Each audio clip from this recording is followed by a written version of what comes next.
संवैधानिक पदों पर बैठकर सरकार की उतनी गुलामी करनी चाहिए जिसमें खुद का मान सम्मान बचा रहे। दोस्तों, हम लोगों को मालूम है कि संवैधानिक संस्थाएं आजकल सरकार की गुलामी में इतना मगरूर हैं कि संविधान को भूल गई हैं, अपने पद को भूल गई हैं और सरकार के आदेश पर कुछ भी कर गुजरने की वो लोग कोशिश करते हैं। सरकार कहती है उनका एनकाउंटर कर दो, उनका एनकाउंटर कर दिया जाता है। सरकार कहती है उनका घर तोड़ दो, उनका घर तोड़ दिया जाता है। सरकार कहती है ऐसा करो वैसा करो। और इस वक्त जस्टिस लोकुर साहब ने जिस तरीके से एक लीगल और बड़ा एक्शन लिया दोस्तों, दावा किया जा रहा है कि पूरे सिस्टम को हिलाकर रख दिया है।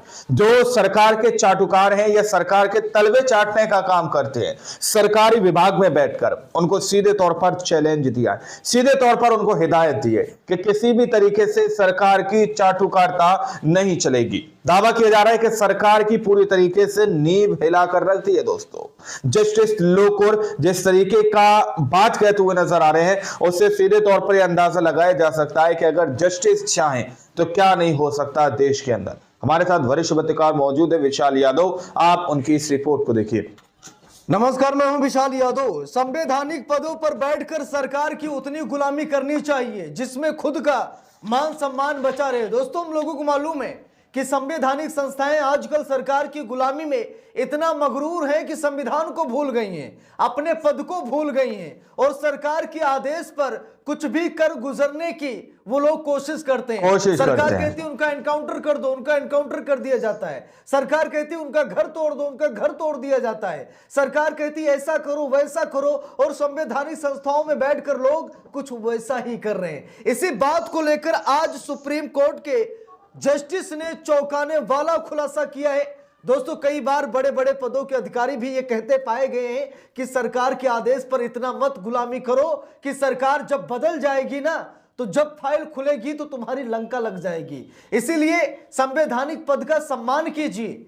संविधान आपको जो इजाजत दे आप वैसा कीजिए। सरकारें आती हैं, सरकारें जाती हैं, लेकिन आप वही रहेंगे और फाइल कहीं नहीं जाएगी। सरकार बदलेगी तो फाइल खुलेगी, फिर आपको मुश्किलों का सामना करना पड़ जाएगा। इसीलिए संविधान को अपनाइए, संविधान के हिसाब से काम कीजिए।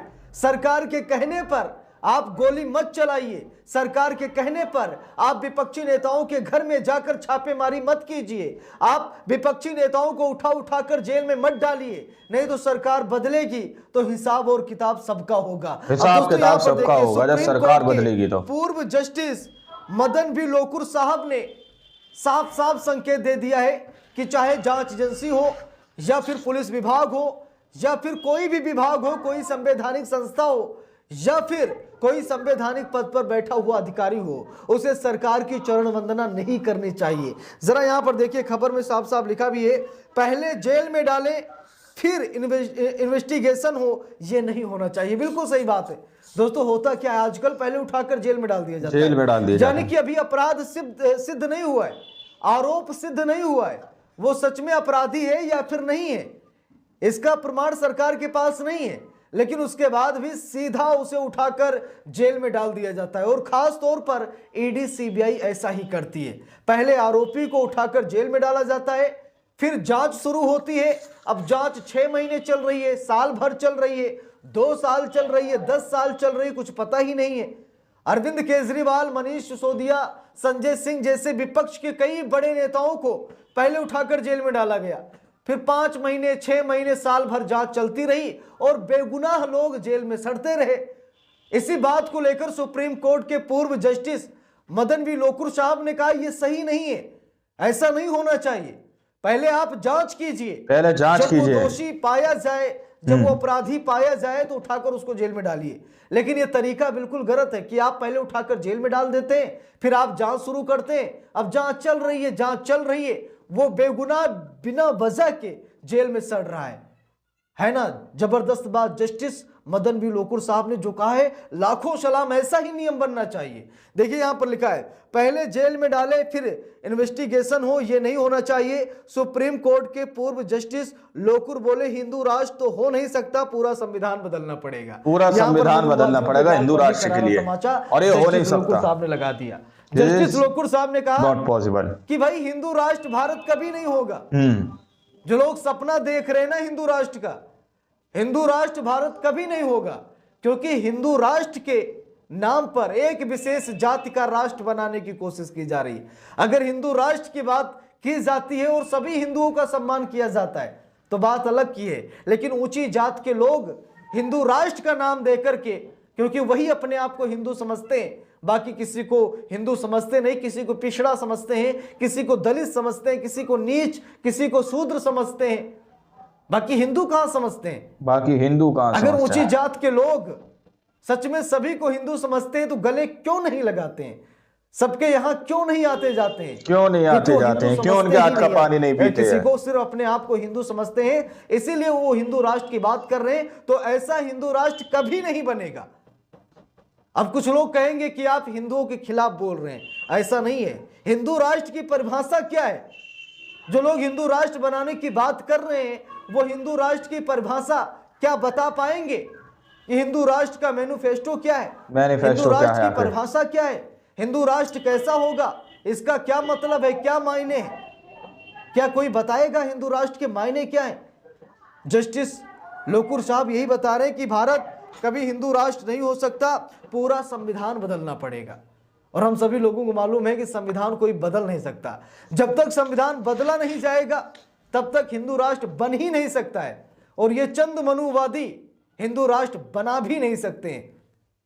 अब देखिए यहां पर साफ साफ लिखा है, retired justice Madan B Lokur ने कहा कि जैसा चल रहा है उस हिसाब से पता नहीं कब केस खत्म होंगे। बिल्कुल सही बात है। ईडी, सीबीआई जैसी केंद्रीय जांच एजेंसियों को सोच समझकर आराम से काम करना चाहिए। यह नहीं कि कुछ इंफॉर्मेशन मिल गई तो रेड करो, जेल में डालो। यह नहीं होना चाहिए कि पहले जेल में डाले फिर जांच शुरू करें। बिल्कुल सही बात यहां पर जस्टिस लोकुर साहब ने कही है कि ऐसा बिल्कुल नहीं होना चाहिए। पहले जांच कीजिए, उसके आधार पर अगर दोष सिद्ध होता है तो आप उठाकर उसे जेल में डालिए। आपको जो कानूनी प्रक्रिया अपनानी आप अपनाइए, लेकिन ऐसा नहीं होना चाहिए कि पहले उठाकर आपने जेल में डाल दिया, फिर जांच कब तक चल रही है, कितने दिनों तक चल रही है, वो बेचारा बेवजह जेल में सड़ेगा।